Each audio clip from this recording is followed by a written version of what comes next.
Mientras que entre 1600 y 1633 en Italia, Galileo Galilei conseguía que el Papa Urbano III acreditara algunas observaciones hechas con telescopio. Al norte de ahí eh, apareció una persona importante para la historia llamado Johannes Kepler. Kepler estudió en Tubinga, Alemania, y al ser un estudiante avanzado de maestría, su profesor de matemáticas le enseñó el modelo copernicano y además le facilitó los datos de Copérnico.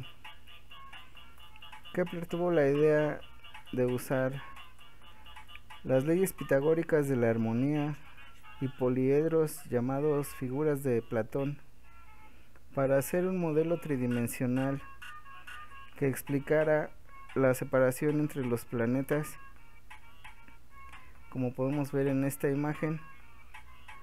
Sin embargo, el modelo platónico de Kepler no tuvo aceptación, no daba correctas las distancias entre los planetas y no explicaba correctamente el movimiento retrógrado de Marte.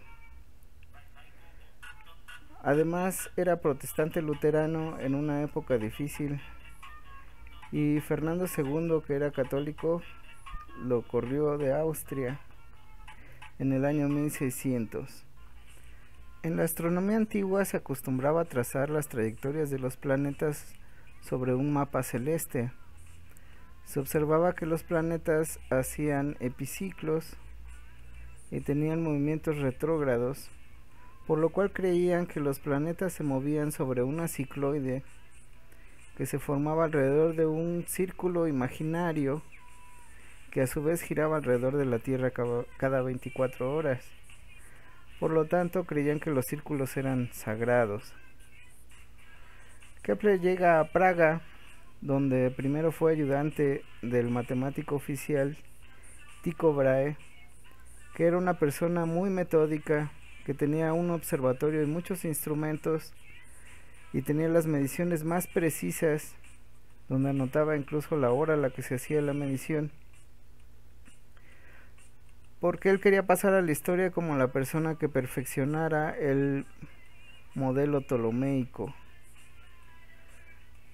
Él tenía su propio modelo en el cual Venus y Mercurio giraban alrededor del Sol, pero el sistema giraba alrededor de la Tierra y los otros planetas estaban en otro disco y todo el disco giraba rodando sobre la bóveda celeste a lo largo del año y todo giraba alrededor de la Tierra.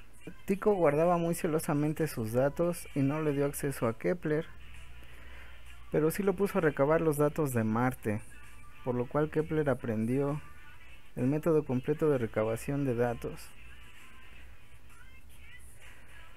En secreto, Kepler le escribió a Galileo para que le diera su opinión sobre su modelo platónico, y en secreto Galileo trató de tomarse un cafecito con Kepler, aunque no hay muchas pruebas de eso, pero me imagino que charlaron sobre las distancias entre los planetas y sobre los movimientos retrógrados.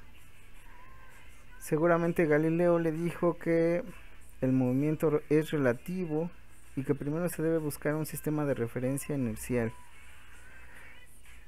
Lo que ya se conocía desde la antigüedad es el periodo de giro de los planetas. Mercurio hace una órbita completa en 87 días, Venus en 200 días, la Tierra en 365 días, Marte en un año .8 en casi 2 años, Júpiter en 11 años casi 12 y Saturno en más de 29 años. Entonces, para hacer órbitas completas necesitarían observaciones durante 30 años. Eso significa que Mercurio da la vuelta más rápido que Venus, y que Venus se mueve más rápido que la Tierra, y que la Tierra se mueve más rápido que Marte, y que Marte se mueve más rápido que Júpiter, y que Júpiter se mueve más rápido que Saturno. Son los planetas que están más cerca del Sol se mueven con una mayor velocidad angular. Con 5 minutos que Galileo y Kepler se hubieran puesto a platicar, ya que ambos creían en el sistema de Copérnico, si el problema eran los movimientos retrógrados y creemos en el sistema de Copérnico, entonces Venus tiene un movimiento prógrado o en dirección correcta cuando va del otro lado del Sol, y cuando viene frente al Sol se vería como que tiene un movimiento retrógrado, como podemos ver en esta imagen. Entonces es un atardecer y poco a poco Venus se va alejando del Sol. Esto es tomado en varios días y después llega a un alejamiento máximo, que sería en este punto, y luego vuelve a caer hacia el Sol en el atardecer. Entonces tenemos un movimiento retrógrado de Venus cuando está rebasando a la Tierra.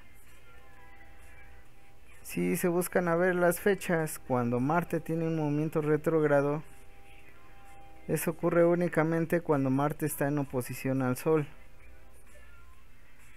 Cuando Marte anda por acá lejos, se le ve un movimiento prógrado.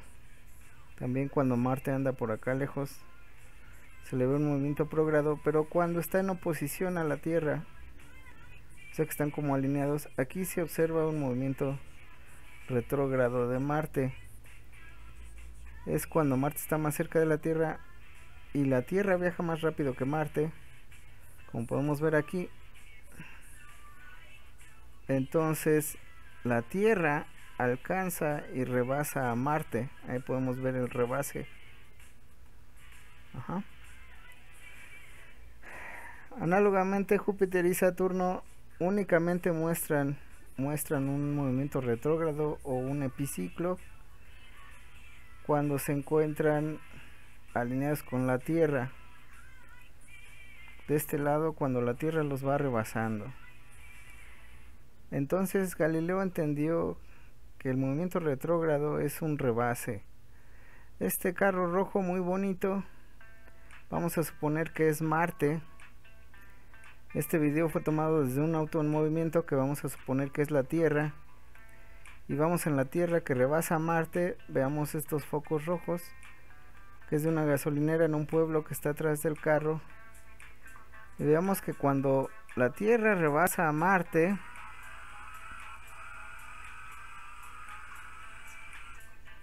pareciera que Marte se movió hacia atrás de acuerdo a los focos de este pueblo muy lejano. Y aquí podemos ver otra vez el foco rojo de la gasolinera en el pueblo muy lejano. Veámoslo otra vez para ver el movimiento retrógrado del carro rojo.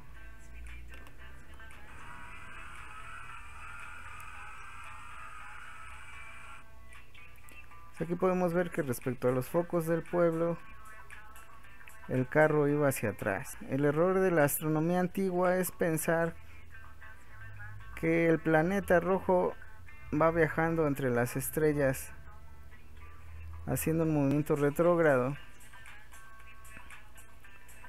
En realidad el planeta rojo está más cerca de la Tierra y solamente sufre un rebase. Entonces una medición geométrica de la posición de Marte nos diría a qué distancia está, para que no estemos pensando que anda por acá por las estrellas viajando en sentido contrario. El error que estaban cometiendo los astrónomos antiguos se llama ilusión óptica o error de paralaje, y es como pensar que este perrito está deteniendo la torre de Pisa para que no se caiga, cuando en realidad el perrito está mucho más cerca que la torre de Pisa. Y el movimiento retrógrado o el caminito de Marte sobre las estrellas lo podemos ver como el caminito de estos zapatitos en este video.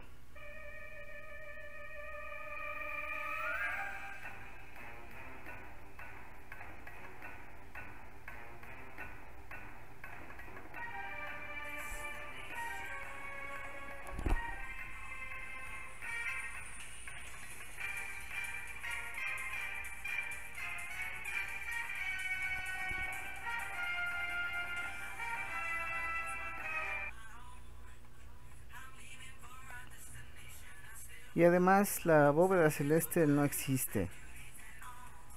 En realidad las estrellas están muy lejos comparadas con los planetas, pero no están pegadas en una esfera. Al medir las distancias que nos separan a las estrellas de la vecindad solar, se dieron cuenta que están distribuidas más o menos homogéneamente, no en una esfera. Y después de muchos años lograron medir estrellas más lejanas y se dieron cuenta de que nuestras estrellas forman una galaxia como la galaxia de Andrómeda. El sistema inercial que usó Kepler y que se usa hoy en día todavía es uno donde el plano principal es el plano de la eclíptica, que es el plano donde está la órbita de la Tierra alrededor del Sol, con un eje que une los equinoccios o los puntos de los equinoccios, el punto Aries y el punto Libra, y otro eje que va de un solsticio a otro solsticio, de un punto en Capricornio a un punto en Cáncer, con el Sol en el centro del sistema de referencia. Si cada día tomamos 2 veces la posición del Sol, se puede calcular la distancia exacta al Sol, y las coordenadas del Sol a la Tierra serían las mismas coordenadas que tiene la Tierra en este sistema de referencia. Se tiene que hacer eso por un año para encontrar la trayectoria de la Tierra alrededor del Sol.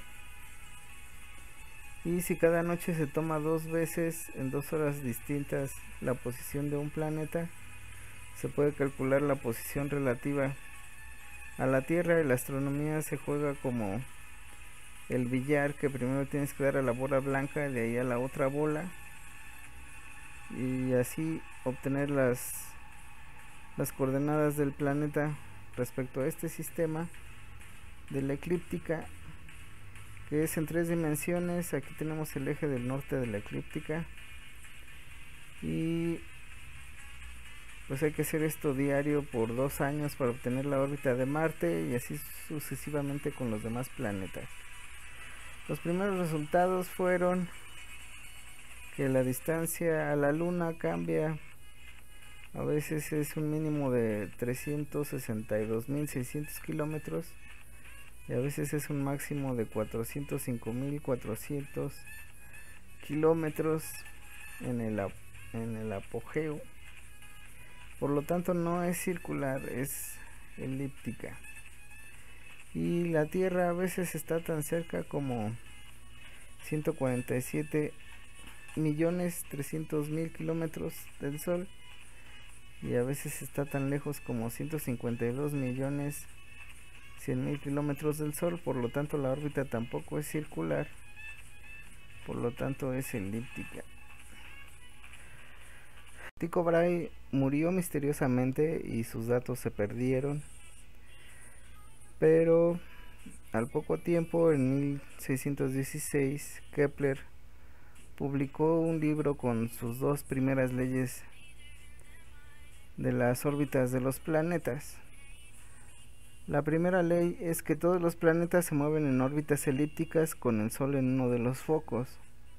Aquí podemos ver una imagen de la elipse con el semieje mayor A, el semieje menor B, la distancia focal C, y este punto donde está más cerca el planeta del Sol se llama perihelio, y cuando está más lejos del Sol se llama afelio. Y se midió la excentricidad de las órbitas de todos los planetas. La excentricidad de Venus es de 6 milésimas, de la Tierra de 16 milésimas, de Júpiter 16 milésimas, de Saturno 54, la Luna 54, Marte es muy excéntrica con 9 centésimas, y Mercurio es muy excéntrico con 2 décimas. Como los datos estaban en 3 dimensiones, se dio cuenta que aquí, por ejemplo, parte de la órbita de Venus pasa por encima del plano de la eclíptica y parte de la órbita de Venus pasa por debajo del plano de la eclíptica. Donde se cruzan los planos se llaman nodos, y entonces para que haya un como eclipse Tierra, Venus, el Sol, Venus tiene que estar pasando por uno de los nodos cuando la Tierra pasa por su eje nodal.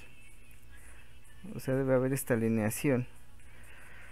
Kepler predijo esa alineación que se llama el tránsito de Venus y con eso se volvió famoso. Aquí podemos ver qué tan excéntricas son las órbitas elípticas. Esta es la de Venus, parece un círculo. Esta es de la Tierra, parece un círculo. Esta es de Júpiter, Saturno o la Luna. Se alcanza a apreciar que el Sol está fuera del centro de lo que parece un círculo. La de Marte y la de Mercurio. Entonces se ven muy circulares, pero en Mercurio sí se ve que el Sol está en uno de los focos lejos del centro. Para introducir la segunda ley de Kepler vamos a ver estas órbitas de dos planetas que están alrededor de la estrella Próxima Centauri. Están tan lejos que solamente se puede tomar un punto observable cada año, entonces entre punto y punto hay un año de diferencia. Aquí podemos ver que este año el planeta avanzó poquito, muy cerca de lo que sería su afelio, y este año cerca del perihelio de este planeta avanzó mucho más. Pasa lo mismo aquí en el sistema solar con esta órbita de un cometa. Cuando está más cerca del Sol avanza muy rápido entre cada medición, y cuando está muy lejos del Sol en el mismo tiempo avanza poquito. Eso lo llevó a hacer su segunda ley, la observación de que cuando pasan por el perihelio los planetas van más rápido. La segunda ley de Kepler dice que la línea que une al planeta con el Sol en radio vector barre áreas iguales en tiempos iguales.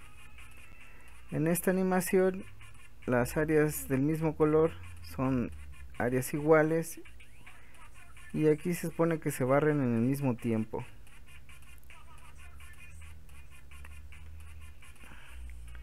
¿Qué significa? Bueno, que la cantidad de área por unidad de tiempo es constante. En este caso esta área es igual a esta y este tiempo es igual a este, pero vamos a ponerles subíndices.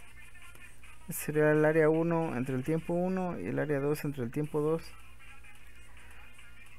Esta área 1 sería la base, que es D grandota, por la altura, que sería R chiquita, sobre 2. Y el área del otro triángulo también es base por altura sobre 2, pero es D chiquita la base y R grandota la altura por sobre 2. Los dos se cancelan porque están dividiendo de ambos lados, y aquí ponemos D grandota entre T es la velocidad grande y D chiquita entre T es la velocidad pequeña. Entonces cuando la velocidad aumenta el radio disminuye y viceversa. Esto evolucionó a una cosa que se llama el momento angular, que vale el radio por la masa por la velocidad y que se conserva siempre que hay una fuerza central. El momento angular es un vector que vale R por M por V, pero que es perpendicular al plano de movimiento del planeta. Por lo tanto, los objetos astronómicos tienden a mantenerse siempre en el mismo plano. Aquí podemos ver el plano en el que orbita la Luna, donde se atraviesa con el plano de la eclíptica, se llaman nodos, y para que haya un eclipse los nodos tienen que estar alineados con la Tierra y con el Sol, y la Luna tiene que estar en uno de los nodos. Entonces los eclipses ocurren cerca de los días de los equinoccios en marzo y en septiembre. En otra época del año la Luna estaría por arriba de la eclíptica o por abajo de la eclíptica y no habría eclipse. La tercera ley de Kepler dice que el cuadrado del periodo de cualquier planeta, o sea del tiempo que tarda en dar una vuelta completa, es proporcional al cubo del semieje mayor de su órbita. Como las órbitas son casi circulares, se puede cambiar el semieje mayor A por un radio promedio R y te da una cosa aproximada. El periodo al cuadrado entre el radio al cubo sería la constante de Kepler, que vale 3 por 10 a la menos 19 segundos al cuadrado sobre metro cúbico. Esta tercera ley de Kepler se publicó hasta 1619, después de que se inventó el logaritmo natural, que sirve para graficar el logaritmo de una variable y el de otro y ver si hay una relación entre sus potencias. Con estas tres leyes, Kepler logró predecir en dónde iban a estar los planetas en cualquier día de todo el año, y publicó una cosa que se llama las tablas rudolfinas, que se publicaron desde entonces cada año. Todavía cada instituto de astronomía del mundo que se respete publica una predicción de las efemérides de las posiciones de los planetas durante todo un año, cada año. En 1642 muere Galileo Galilei y poco tiempo después nace Isaac Newton en Inglaterra, quien continuará los trabajos de Galileo Galilei de dinámica y de gravitación. Isaac Newton fue muy importante para el desarrollo de la física, ya que contribuyó en varias áreas. Aquí lo que nos importa son las tres leyes de la física que fueron base de la mecánica clásica, que vamos a ver a continuación, y finalmente la ley de gravitación universal. La primera de las tres leyes de Newton es la ley de inercia, que dice que un objeto permanecerá en reposo o en movimiento en línea recta a velocidad constante, a menos que actúe sobre él una fuerza externa. Esto es porque la dinámica de Newton, que también se llama dinámica clásica, solo se cumple en los sistemas de referencia inerciales, donde las partículas libres se mueven a velocidad constante, para evitar la aparición de fuerzas inerciales o ficticias de sistemas acelerados. Entonces la primera ley, la ley de inercia de Galileo, es indispensable porque nos permite saber si estamos parados en un sistema de referencia inercial. La segunda ley de Newton es la ecuación fundamental de la dinámica o la ecuación de movimiento. Dice que el cambio en la cantidad de movimiento es proporcional a la fuerza motriz, o fuerza es igual a masa por aceleración, como dicen en la primaria, y es en la misma dirección. Aquí podemos ver la definición de Newton de fuerza, que es una cosa que produce un cambio en el momentum de la partícula o cantidad de movimiento por unidad de tiempo. Usando cálculo, como el momentum es masa por velocidad, esto nos daría el cambio en la masa por unidad de tiempo por la velocidad del sistema, más la masa por el cambio de la velocidad con respecto del tiempo. Estamos hablando de un cohete que pierde masa para ganar impulso en otra dirección. Este término es importante, pero si estamos hablando de partículas indivisibles, este término vale 0 y nos queda fuerza igual a masa por aceleración. Esto define fuerza como cualquier fenómeno que pueda cambiar el momentum de una partícula o contrarrestar otra fuerza, y relaciona la fuerza o fuerzas aplicadas con el efecto cinemático que ocasiona sobre la partícula. De un lado de la ecuación se ponen todas las fuerzas y la suma de las fuerzas, y del otro lado se obtiene la aceleración final de la partícula, porque la suma de las fuerzas es masa por aceleración. La tercera ley de Newton es original de Newton, es la ley de reacción o ley de acción-reacción. A toda acción corresponde una reacción de igual magnitud y en sentido opuesto en la dirección de la línea que une las partículas. Aquí como ejemplo puse la interacción de la Tierra y la Luna. La Tierra atrae a la Luna, lo cual la hace restringirse a un movimiento elíptico alrededor de la Tierra por la fuerza centrípeta, pero la Luna también atrae a la Tierra, lo cual provoca las mareas en la superficie de la Tierra. Pero esto no solamente son válidas, estas tres leyes para la fuerza de gravedad, son válidas para cualquier fuerza. Si uno golpea una pared con mucha fuerza, también le duele la mano, porque la pared también le aplica la misma fuerza en dirección contraria. Habiendo sentado las bases para el uso y la definición de las fuerzas, Newton define la ley de gravitación universal de la siguiente manera. La fuerza de atracción gravitacional entre dos cuerpos es proporcional al producto de las masas e inversamente proporcional al cuadrado de la distancia entre ellas. Aquí tenemos dos masas y por el simple hecho de tener masa se atraen entre ellas con una fuerza que es igual al producto de las masas entre el cuadrado de la distancia entre ellas por la constante de gravitación universal. La constante de gravitación universal fue medida en el laboratorio por Cavendish en 1767, me parece, con un experimento en el cual acerca unas masitas llamado balanza de torsión. El valor de la constante de gravitación universal es 6.67, 4 por 10 a la menos 11 newtons por metro cuadrado sobre kilogramo cuadrado. Y esta fuerza es suficiente o explica cómo la fuerza de atracción entre la masa del Sol y la masa de la Tierra hacen que la Tierra orbite alrededor del Sol en una órbita casi circular. La ley de gravitación universal de Newton es congruente con las tres leyes de Kepler.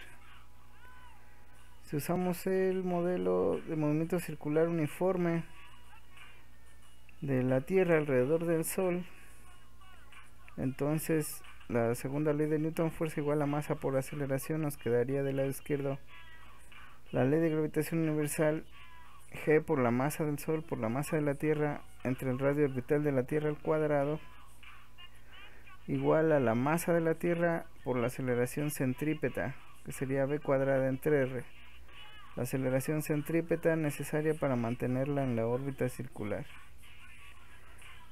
Aquí las masas se cancelan porque están multiplicando de ambos lados y una r se cancela con una r de acá. De aquí colocamos la velocidad tangencial como 2pi por r entre el periodo y lo vamos al cuadrado, nos queda 4pi cuadrada r cuadrada entre el periodo, que es el tiempo en que tarda en dar una vuelta, al cuadrado. Esta r pasa multiplicando y nos queda una r cúbica del lado derecho. Y este tiempo al cuadrado está dividiendo, pasa multiplicando, entonces nos queda que el tiempo al cuadrado es igual a 4pi cuadrada entre g por m por r cúbica. Esto se vale para todos los planetas. La constante de Kepler sería igual a 4pi cuadrada sobre la constante de gravitación universal por la masa del Sol. Esto explica la tercera ley de Kepler. De hecho, mucha gente piensa que Newton partió de la tercera ley de Kepler para encontrar la forma adecuada de la ley de gravitación universal. O sea que estos pasos al revés. Se ha demostrado que todas las fuerzas centrales conservan el momento angular. Entonces esta, al ser una fuerza central o radial, conserva el momento angular, lo cual sería la segunda ley de Kepler. La primera ley de Kepler sería que las órbitas son elípticas. Este es un caso muy especial, el caso de la órbita circular. Es un caso en que al principio la velocidad tangencial vale exactamente la raíz de g por m entre r. Si la velocidad fuera ligeramente menor, esto nos da una órbita elíptica, y si la velocidad fuera ligeramente mayor, esto nos da una órbita elíptica un poco mayor que el círculo. Esto se debe a que si la velocidad es ligeramente menor, el planeta tiende a caer un poco hacia el Sol y la fuerza no sería perpendicular a la velocidad todo el tiempo, sino que tendría una componente paralela a la velocidad, lo que haría que la velocidad aumentara o disminuyera, generando una órbita elíptica. Por último, vamos a ver tres ejemplos de cómo hacer problemas de este estilo. ¿Cómo medir la masa de la Tierra? Bueno, en la segunda ley de Newton, la ecuación que el señor nos enseñó, fuerza igual a masa por aceleración, metemos del lado izquierdo la ley de gravitación universal con la masa de la Tierra y la masa de la Luna, el radio orbital de la Luna al cuadrado, y del lado derecho la masa de la Luna por la aceleración centrípeta de la Luna. La masa de la Luna se cancela y entonces nos queda G por la masa de la Tierra entre el radio y la Tierra. Una de estas dos R se fue con esta, igual a la velocidad orbital de la Luna al cuadrado. Aquí tenemos que la velocidad tangencial de la Luna es 2pi por r entre el periodo, lo vamos al cuadrado, y esta r que está dividiendo pasa del otro lado multiplicando, y finalmente esta g que está multiplicando pasa del otro lado dividiendo. Nos queda que la masa de la Tierra va a ser igual a 4pi cuadrada por el radio orbital de la Luna al cubo entre la constante de gravitación universal por el periodo de la Luna al cuadrado. Bueno, para la próxima ya podremos usar esta fórmula. La masa del objeto central es igual a 4pi cuadrada por el radio orbital del objeto chiquito al cubo entre la constante de gravitación universal por el periodo orbital del objeto chiquito al cuadrado. Vamos a revisar los datos. El radio orbital de la Luna es 384.403 kilómetros. En metros sería esto. Como está muy grande, nos fijamos que del 3 para allá hay 8 números. Y en notación científica esto sería 3 por 10 a la 8. Vamos a ponerle 3.84 por 10 a la 8 metros. El tiempo es 27.32 días, lo convertimos a segundos, nos da 2.360.448. A grosso modo esto es nada más 2 millones, entonces es 2 por 10 a la 6 segundos. Eso se le llama notación científica, es para escribir números muy grandes o muy pequeños. En este caso la constante de gravitación universal es 6 por 10 a la menos 11, sería 0.000000, y en el lugar 11 sería 6. Y entonces sustituimos los valores y nos da que la masa de la Tierra es como 6 por 10 a la 24 kilogramos. O sea, un 6 seguido de 24 ceros, o un 6 multiplicado por 10 24 veces. Bueno, vamos a ver si de Newton obtenemos la idea de Galileo de que en la superficie de la Tierra todos los objetos caen con la misma aceleración. La pregunta sería: ¿cuál es la aceleración gravitacional en la superficie de la Tierra? O más vulgarmente, ¿cuál es la gravedad de la Tierra? Lo primero que hacemos es poner la ecuación que el señor nos enseñó, la segunda ley de Newton, y del lado de la fuerza vamos a poner la ley de gravitación universal, y del lado derecho vamos a poner masa por aceleración, y a la aceleración esta chiquita le vamos a llamar g chiquita. La masa chiquita va a ser la masa de la manzana, y la distancia entre las partículas va a ser el radio de la Tierra. Entonces nos queda g por la masa de la Tierra por la masa de la manzana entre el radio de la Tierra al cuadrado, igual a la masa de la manzana por la aceleración de la manzana. Las masas se cancelan, la masa de la manzana se cancela de ambos lados y despejamos. Nos queda que g es igual a la constante de gravitación universal por la masa de la Tierra entre el radio de la Tierra al cuadrado. El radio de la Tierra es 6.331 kilómetros, que sería igual a 6 millones de metros, por eso lo ponemos como 6 por 10 a la 6. Bueno, 6.3 por 10 a la 6. Aquí ponemos el valor de la constante universal de gravitación y aquí la masa de la Tierra, y nos da 9.82. Era 9.81, pero errores de calculadora. Está bastante bien este cálculo. Entonces podemos decir que todos los objetos en la superficie de la Tierra caen con la misma aceleración, porque la masa del objeto se cancela en esta ecuación. Para terminar este ejemplo, les diré que para la próxima podemos usar esta fórmula para obtener la gravedad en la superficie de cualquier planeta. Nada más se pondría la masa del dicho planeta y el radio de dicho planeta, o la masa de la Luna y el radio de la Luna. Vamos a ver rápidamente estos dos últimos ejemplos. ¿Cuál es la fuerza de atracción entre la Tierra y una manzana de 0.2 kilogramos? Bueno, simplemente sustituimos en la ley de gravitación universal los valores de la constante de gravitación universal, la masa de la Tierra, la masa de la manzana y el radio de la Tierra al cuadrado. En este caso nos da 1.96 newtons, que sería el peso de la manzana. Entonces, si tú calculas tu peso metiendo aquí tu masa en lugar de la manzana, el peso sería igual a la fuerza de gravedad que hay entre tú y la Tierra.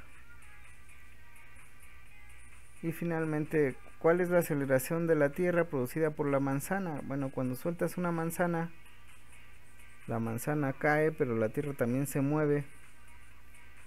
Si fuerza es masa por aceleración, para calcular la aceleración de la Tierra, ponemos aquí la masa de la Tierra. Esta ya la calculamos. Todo esto vale 1.96 newtons, igual a la masa de la Tierra por la aceleración. Lo que queremos es la aceleración, lo que nos estorba es la masa de la Tierra. Está multiplicando, pasa dividiendo. Dividimos 1.96 entre la masa de la Tierra y nos da 3.25 por 10 a la menos 25 metros sobre segundo al cuadrado. Es una aceleración tan pequeña que seguramente no se podría medir, pero no es cero.